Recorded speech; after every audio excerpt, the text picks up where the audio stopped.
Okay, welcome to the episode on effects. Now, we're only doing level 2. We're not doing level 3, so we don't need to worry too much about applying loads and loads of different effects. We're going to focus on 3. Okay, we're going to introduce you to those effects so that you have a good understanding of those, and they, of course, are useful for Unit 6 and for Unit 7. You're going to have to apply effects in both of those. So the 3 effects that we're going to work on are reverb, compression, and EQ.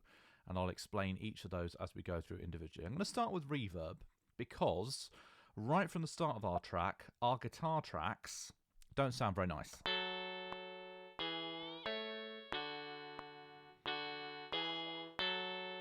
Okay, they stick out a bit, they're a bit edgy, they're not very pleasant. So what we're going to do is we're going to add reverb to them. Now, one of the limitations of GarageBand is that adding effects is nowhere near as simple as it is in Logic. In Logic, you can select a whole lot of different tracks and apply the same effect to all of them, or you can use something called a bus, which is where you send all of the tracks to a certain place and that place adds the reverb for you or whatever effect you're using. We're going to have to do it individually, and we've got loads of guitar tracks that we're going to have to work on. So let's just start with these 4, okay? Remember, we've done our stereo field, so this is 2 layers, doubled up so they can be placed left and right, and all 4 of these are going to need the reverb that we're about to apply.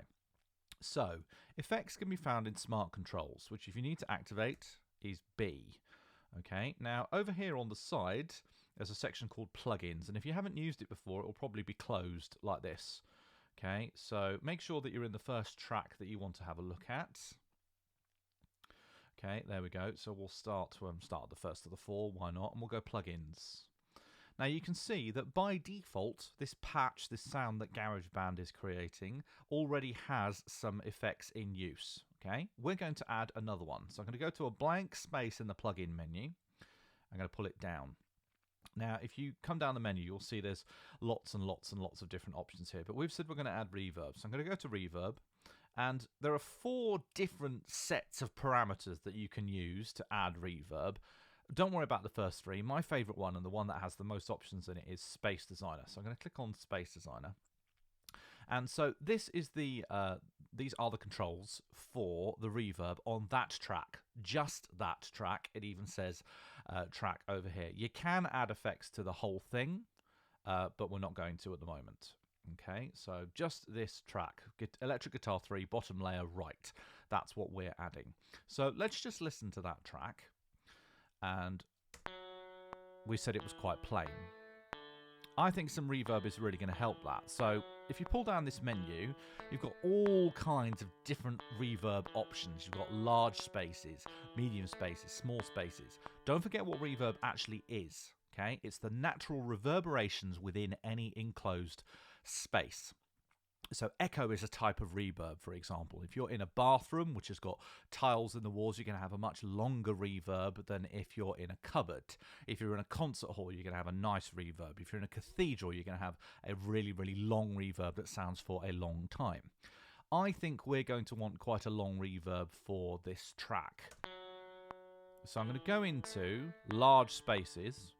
And let's go with one of the halls. There are so many to choose from. Look at this. So 4.7 seconds is the length of the reverberation. So the longer that sound is, the more it's going to reverberate. So if I go for a 15-second reverb,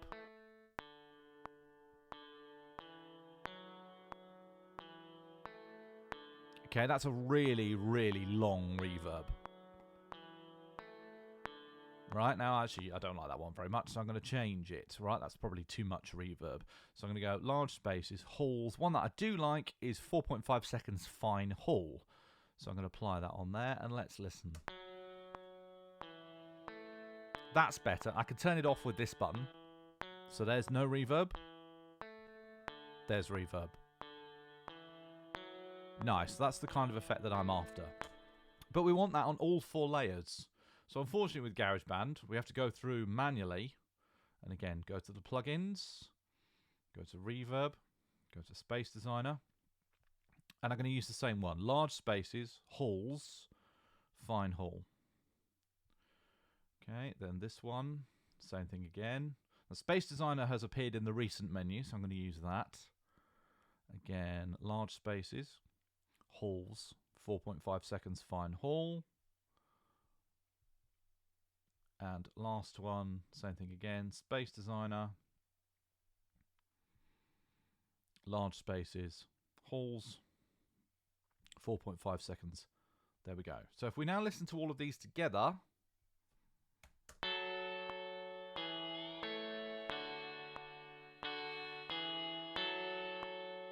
and if we put them into context. When I was young, I fell in love. It used the old odds, man. That was enough. Okay, now they're still too loud. We're going to adjust that in balance later, which will be the final video. But that is much, much better in terms of the blend of the track, I think. It goes much better with the synth parts as well. Okay, so that's how to add reverb. There was also this part, which was the one which was just really, really simple. This one, I think.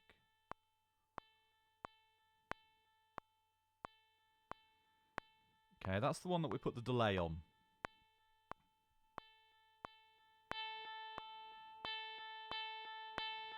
Okay, it would make sense to add some reverb onto this as well. So I'm going to go Space Designer.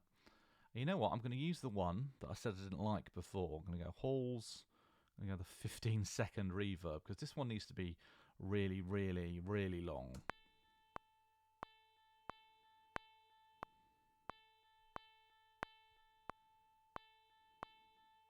Good, that works quite nicely. So I'm going to go up here and make sure I do the double one, the double track. Make sure you've got reverb on both. If you don't, it will sound a bit strange. Same place as before. There we go.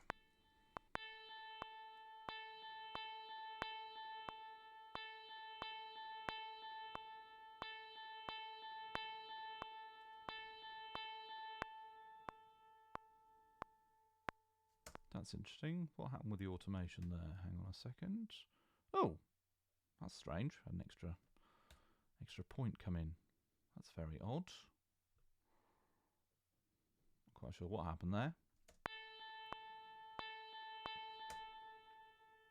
Something funny's happened with the automation. Just fix that quickly.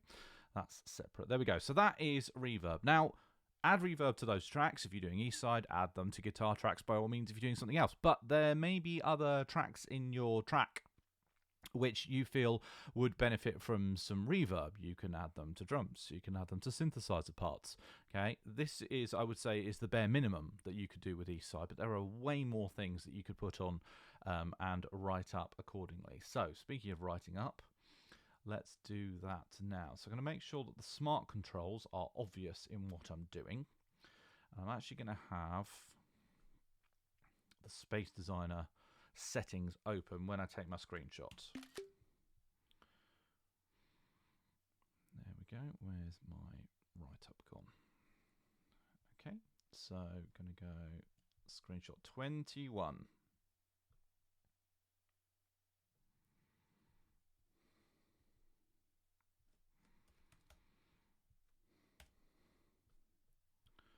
Drag that in, nice and central.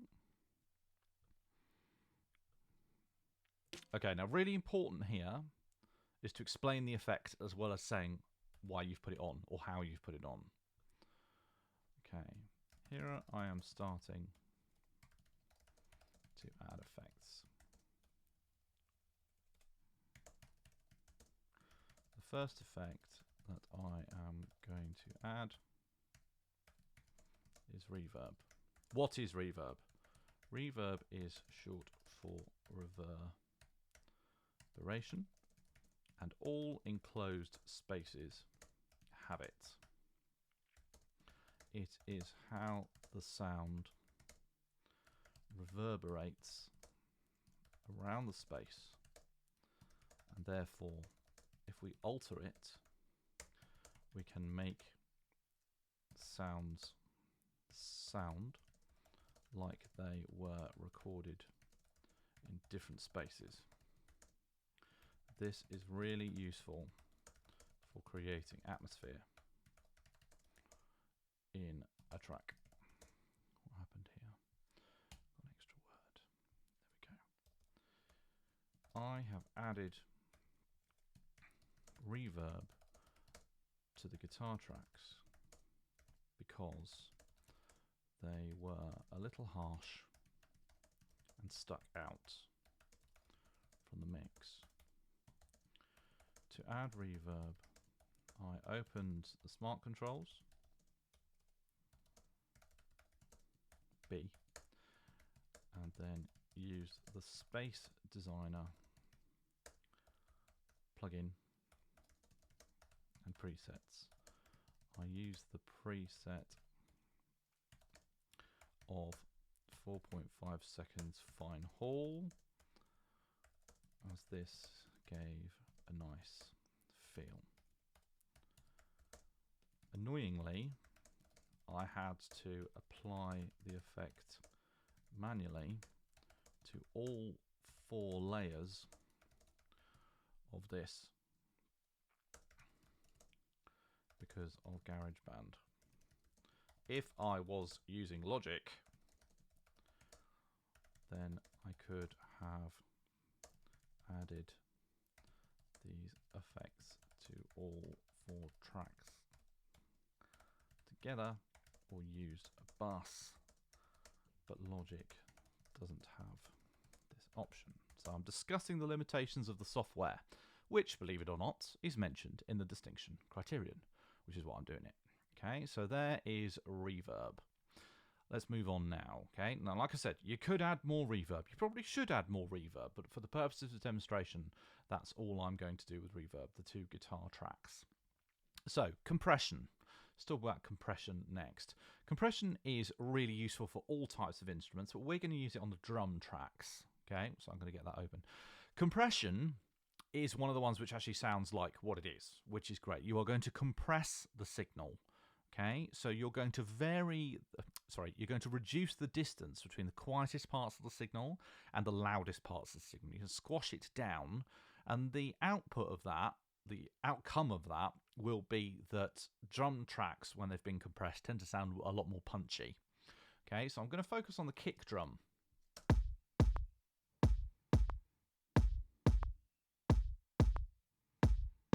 Okay, now make sure I've got that open. Now there is already compression on that kick drum, right? Because of the patch that I've used in GarageBand. Look, there's a whole load of effects already being applied, and compression is one of them. So I'm going to open the compression settings. Now, if there wasn't compression applied, it's exactly the same process. You would have pulled down. You would have gone to compression. Compression is in dynamics. Okay, so dynamics is compressor is there. And then if we click on there, we get the settings. Okay, so at the moment we've got rock kick being applied. It's okay, but I want something a bit punchier. So what happens if I apply classic drums? Oh, nice. Okay, now that hasn't just made it louder, that has made it much more intense as well. Okay, it's compressing the signal together and giving you a much more precise, punchy thing in your mix.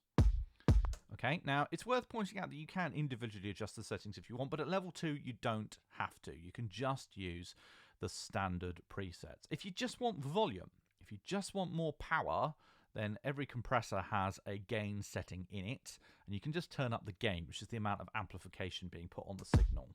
So if I just want it louder, now if you go too far, you'll get distortion. Okay, so let's flick it back to what it was on by default. There we go. Okay, now guaranteed that is already going to be standing out more in the mix. Nice.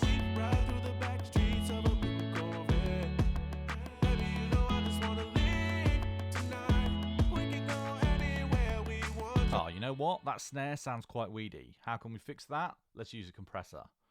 Okay, now there's already compression on it apparently. So I'm going to go drums, have it running. Want a snare one. Rock snare.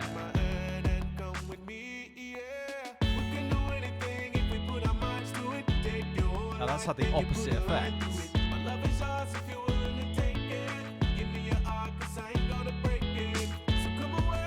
Aha!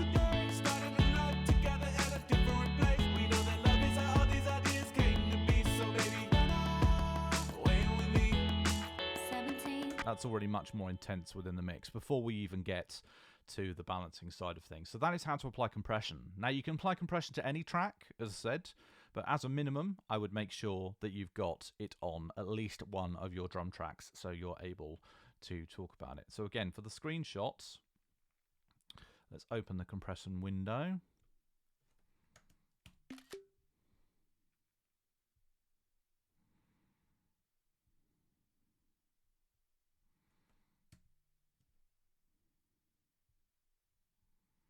Screenshot 22.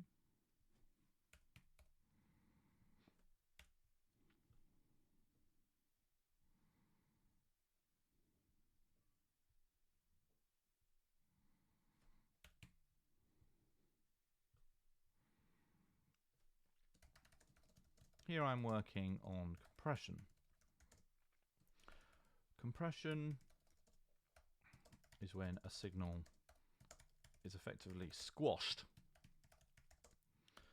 reducing the difference between the loudest and quietest parts. This can have the effect on drums of making them sound much fuller and punchier. I have applied compression to my kick and snare drums.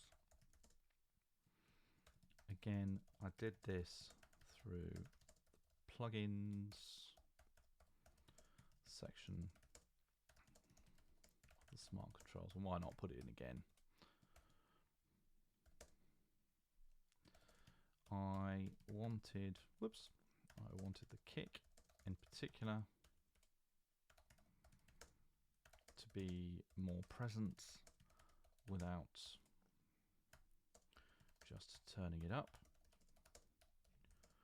So I applied a classic drums preset which had exactly this effect. There we go, and that has enhanced the mix, definitely. That is what we're after. So that's good. Okay, so moving on. The last effect we're going to talk about is the one that you'll probably apply most, right? And that is EQ. EQ stands for equalization, okay? And this one's a little bit more difficult to get your head around if you're unfamiliar with it, okay? I think of it like an ice cream sundae. So you're going to change the ratios of the different parts within your ice cream sundae. So your ice cream sundae, you might start off with 90% ice cream and 10% fruit. But you might not want that. You might want 80% ice cream and 20% fruit. Or you might want, I don't know, you might want to add 30% sprinkles there. You might have different mixes to make the sound to make the ice cream taste different. Now you can do the same thing with frequencies in sound. So you might want lots of bass on a particular sound, or you might want lots of top end, or you might want lots of middle end.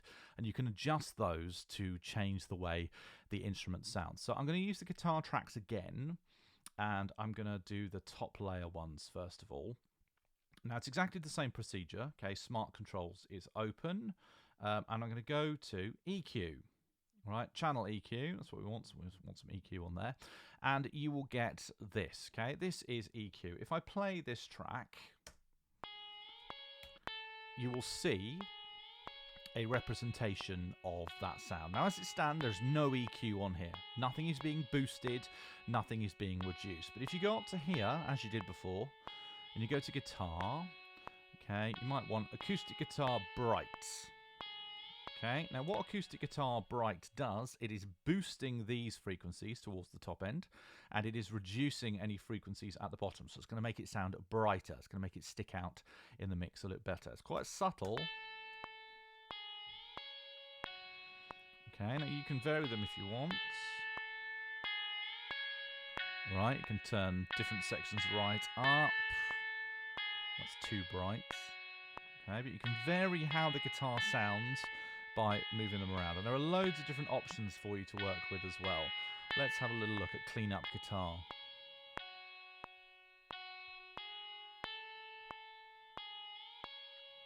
Making very little difference, that one.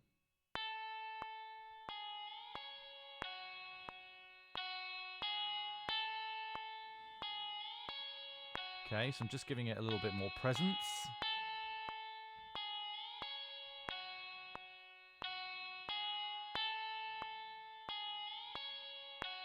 Okay, so I'm using EQ to adjust. And what you would need to do is the same as we did with the reverb. You would need to go and manually apply that to each track that you wanted to apply. Now, if you're trying to match exact settings together, then you're going to need to use identical presets on all of them. If you make any changes to the settings manually, you'll need to do it on all 4 tracks. It's just one of the limitations of the software. Unfortunately, if we were able to all mix on Logic, then there would be disadvantages as well because it's way more complicated, but we would have different options available to us like that. So EQ is changing the different frequencies, changing the quantities or the amount of different frequencies within a sound to make it sound different. Now, you can also do special effects with EQ. It's worth me mentioning at this point. There are things built in for us. So, for example, the one that people use most often is if you want to make it sound like it's coming out of a phone, you can, okay? Because phone lines only let certain frequencies through. So what this EQ has done is it's blocked everything from the low band and everything from the high band, and therefore it sounds like it's coming out of a phone. You probably wouldn't do that with a guitar, but you might do it with a vocal if you're making a recording, for example. So let's do that with this guy.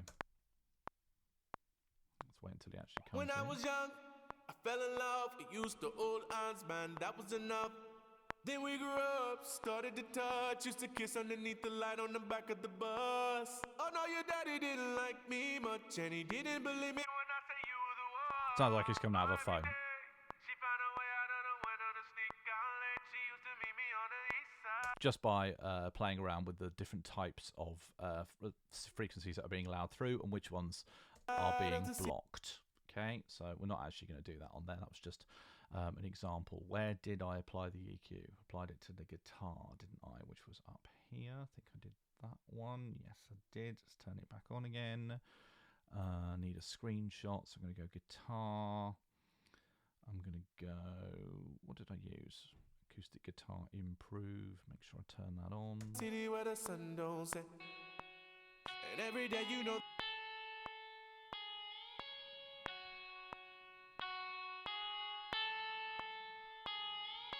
Made it a bit bright, a bit more metallic up at the top end. Okay, so let's take a screenshot. Okay, and you could, in theory, in fact you probably should, apply EQ to every track that you have programmed. There will be a suitable preset for you. So there'll be drums, there'll be synthesizers, there'll be guitars. If you've got any brass parts in there, for example, you'll be there with that as well. So you probably should, but as a bare minimum, you should apply it to one and also say what EQ is all about in your write-up. So duplicate slides. This is going to be screenshot 23.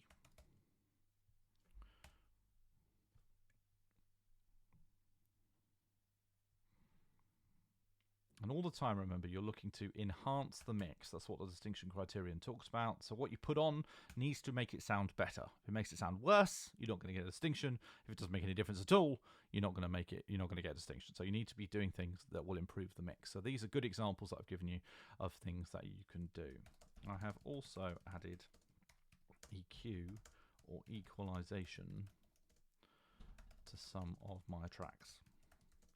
EQ boosts or reduces certain frequencies to alter the way that sounds sound. Here I have added EQ to one of the guitar parts to make it sound brighter and more metallic. I started with a preset and then boosted the higher frequencies manually. What is that? That does not say frequencies. Again, like the reverb, I had to apply all of the layers individually because GarageBand won't add effects to multiple tracks